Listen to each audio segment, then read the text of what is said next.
Move on মানে অতীতের দুঃখ কষ্টকে ভুলে জীবনে এগিয়ে যাওয়া বা সামনের দিকে এগিয়ে যাওয়া। আবার মুভ অন মানে নেক্সট টপিকে যাওয়া বা নেক্সট স্টেপে যাওয়া।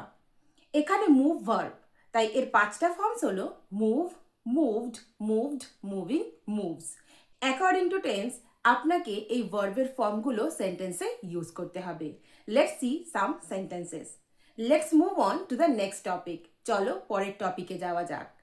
He is moving on after a tough time. একটা কঠিন সময়ের পর সে এখন জীবনে এগোচ্ছে। এটা প্রেজেন্ট কন্টিনিউয়াসের সেন্টেন্স, মানে সে এখন মুভ অন করছে, তাই এখানে মুভটা মুভিং হলো।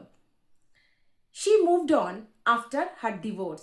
সে জীবনে এগিয়ে গেছে তার ডিভোর্সের পরে।